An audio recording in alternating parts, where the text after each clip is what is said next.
I'll take a little bit of a step back from what Otile just presented to you. He focused on the environmental policies in Bhutan and the acts and sort of like I would say the hardware, the nuts and bolts, the tools that are used in Bhutan. I'd like to take a step back and kind of little bit engage in a little bit of visioning, a little bit of thinking about what this all means. From my own experience, like I haven't worked necessarily on policies, but my work in the last 10 years in Bhutan in different aspects of sustainable development has, I think, allowed me to do the same that hopefully I can do with you now, to engage in a little bit of a thought process, like a thought-provoking process. It is a development that meets the needs of the current generation without really compromising the opportunity for the next generations to meet their needs for development. So that is what sustainable development means, and is, I think, a general term that is used to understand how we think about development. There are also, I'm sure if you're students of sustainable development or development in general, you have seen this a lot. And here you can see, I think, going from that definition that we just heard a few seconds ago, there are a lot of needs to meet for the current as well as future generations. And this is why sustainable development is such a big challenge. And as Otile just ended in terms of, how do we achieve that is a big question mark, right? That's the big challenge. And I think that's why we're all here, and that's why we're all also having this conversation. Because if you look at the goals, there are 17 sustainable development goals that is set by the UN. And if you look at it, there is a lot that you need to achieve, right? While also ensuring that future generations get it, you ensuring that you're not killing the planet, ensuring that the 9 or whatever billion population and growing is still meeting their needs, and not just their needs right now, but the needs, like if you think about yourself, I feel like our needs keep growing, right? For now we have this phone, and a few months later there's a new version and you want that phone, or you start having kids. You aspire for more things. So sustainable development then becomes a huge challenge, and Bhutan is no different. And in Bhutan, as we all know, there's also something called gross national happiness. And with that, I think it does something similar like the Sustainable Development Goals. It came much, much earlier than the Sustainable Development Goals, but the ideas are very similar. Also in GNH, you can see, as you may know, that there are 4 pillars, but those 4 pillars don't mean so much till you look into what they usually count, right? And within those 4 pillars, there are also 9 domains. There are 30 indicators and 75, sub-indicators. There are just a lot of things. But again, it's the same sentiment that it relates, which is that you are still trying to make sure that you are meeting the needs of the population, whether it is your health, your education, your right to a job, your access to water, shelter, but also ensuring that you are not really destroying the environment, because that is really the planet Earth is what allows us to meet our needs, right? Even if you think about the phone, there are a lot of things in this phone that, everything in this phone comes from somewhere in the earth, right? So the newer phones, the more phones we get, you are using the planetary resources. Again, so I think the general, again, if I go back to the point I want to make through the slides, is that there are a lot of needs that we need to meet in order to, what we say, develop, which is basically to live comfortable lives.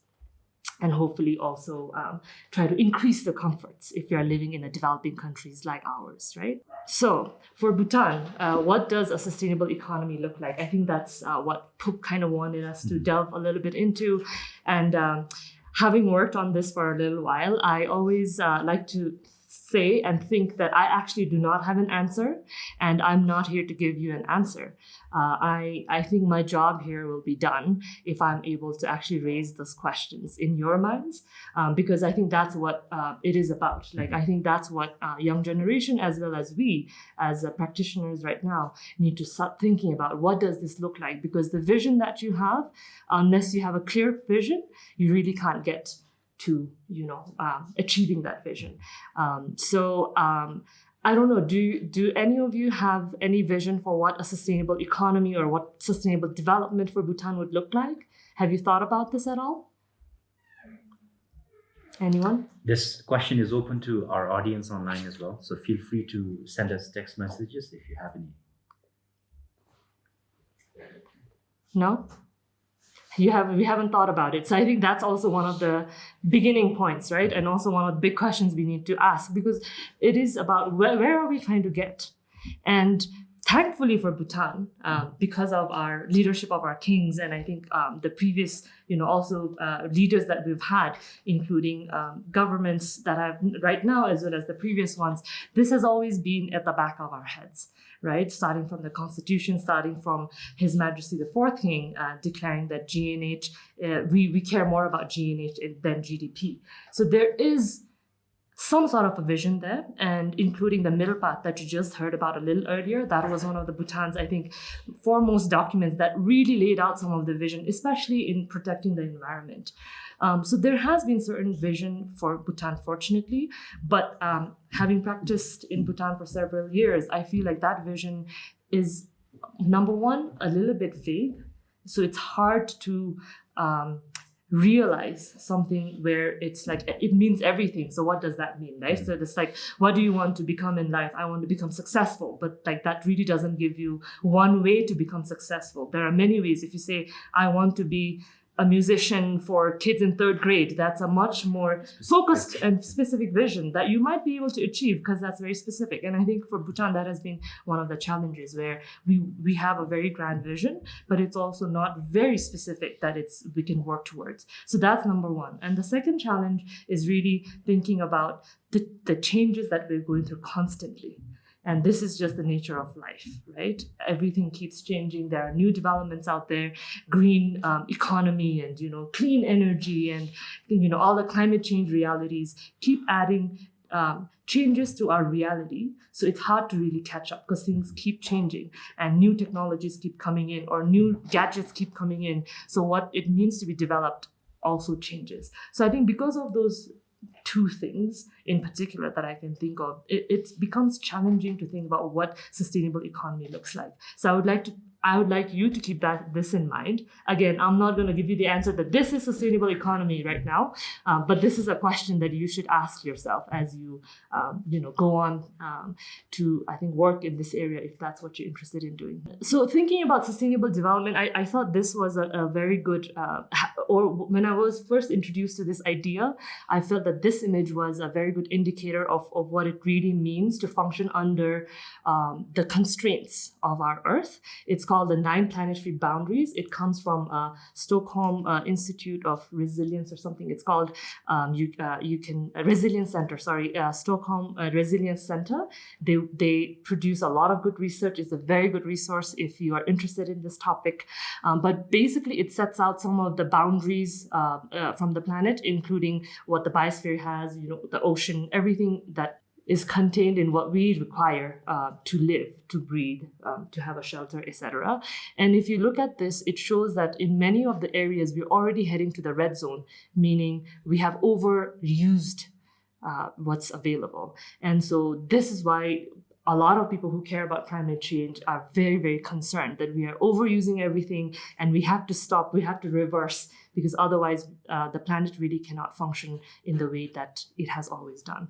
And one of the reasons for this is just as we can imagine, population boom, technological growth, which has been exponential, if you just think about, I don't know how, I guess you're much younger than me, but when I was very young, laptops were not really a thing. There were computers. I remember there were sort of like clunky computers, but now, just with the phones and laptops and the frequency with which we change it, it's no wonder that we are reaching these planetary boundaries, because we're using a lot of Earth's resources. So how should we think about our place in the planet when we think about sustainable development? And again, this is one of the images that I like to use, because this really shows where the economy should stand in relation to the environment, where the environment, if you think about, is the planet, the Earth. Its resources are finite. And you really can't go beyond that unless, you're Elon Musk and trying to explore Mars, which might be a possibility. But for now, the Earth that we have is all that we have. So the environment is the big restricting, constraining factor. And then we have the society, which is just the population and us, right? And the economy should really function in the subset of the society. So we should use economy to serve our needs within the sort of constraints of the environment. That's how I think we should think about sustainable development. And what has happened really in development, just not sustainable development, but development general, is that economy has become the big concentric circle and environment has become the small concentric circle. It has been the other way around. That is what economic development has looked like before. And I think that's where the problem really is. So what does that mean again? This is a resource I found from the University of Cambridge, which really then puts the sustainable development goals into what are the things that we should be delivering using the Earth's resources. So there are 10 tasks that they had came up. So there was an exercise, a research paper out there. I won't go through it, but it really tells you, gives you a sense of what governments and businesses should do.